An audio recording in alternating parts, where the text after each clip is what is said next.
পৃথিবীর ইতিহাসে একমাত্র ব্যক্তি মুহাম্মদুর রাসূলুল্লাহ সাল্লাল্লাহু আলাইহি ওয়াসাল্লাম ছিলেন যিনি একটা ইসলামী রাষ্ট্র পরিচালনার জন্য সর্বপ্রথম একটা লিখিত সংবিধান তৈরি করেছিলেন।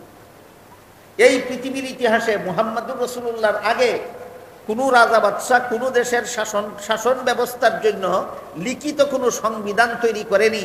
অন্যান্য রাজা বাদশারা মুখস্থ কতগুলি নীতিমালার ভিত্তিতে দেশ শাসন করত, লিখিত কোনো সংবিধান ছিল না। একমাত্র ব্যক্তি মুহাম্মদুর রাসূলুল্লাহ সাল্লাল্লাহু আলাইহি ওয়াসাল্লাম মদিনা শরীফে হিজরত করে মদিনা শরীফ যাওয়ার পরে একটা রাষ্ট্র প্রতিষ্ঠা করেছিলেন। সেই রাষ্ট্রের পরিচালনার জন্য একটা লিখিত সংবিধান তৈরি করেছিলেন। এই সংবিধানটার নাম ছিল মদিনা সনদ। সংবিধানটার নাম ছিল মদিনা সনদ। মদিনা সনদে উল্লেখ ছিল এই মদিনা রাষ্ট্রে যত মুসলমান বাস করে তারা স্বাধীনভাবে তাদের ইসলাম ধর্ম পালন করার অধিকার রাখে। এই মদিনা রাষ্ট্রে যত ইহুদি বাস করে তারা স্বাধীন মতো তাদের ইহুদি ধর্ম পালন করার অধিকার রাখে। এই মদিনা রাষ্ট্রে যে কোনো ধর্মাবলম্বী বাস করে রাষ্ট্রীয় আইন মেনে যদি বসবাস করে তাহলে যে কোনো ধর্মাবলম্বী তার ধর্ম পালনের অধিকার রাখে। বুঝে থাকলে বলুন, রসুলের লিখিত সংবিধান মদিনা সনদে সমস্ত ধর্মাবলম্বীদের আপন আপন ধর্ম পালনের স্বাধীনতা সেই সংবিধানে স্বীকৃত ছিল কিনা? সেই সংবিধানে স্বীকৃত ছিল। সুতরাং যে কোনো মুসলমান শাসিত দেশের অমুসলিম নাগরিকদের ধর্মীয় স্বাধীনতার জন্য ধর্ম নিরপেক্ষতার নামে আলাদা কোনো মন গড়া মতবাদের দরকার নাই, ইসলামের বিধান যথেষ্ট। এই কথাটাও সমস্ত মুসলমানদের জেনে রাখা দরকার। আল্লাহর বিধানে যে দেশ শাসিত হয় এই দেশে মুসলমান ছাড়া অন্য ধর্মাবলম্বীদের ধর্মীয় স্বাধীনতার জন্য ধর্ম নিরপেক্ষতা নামে কোনো মন গড়া মতবাদের দরকার আছে না? আল্লাহর বিধান যথেষ্ট। আল্লাহর বিধান যথেষ্ট। ধর্ম নিরপেক্ষতার কিছু ক্যারেশমা আছে।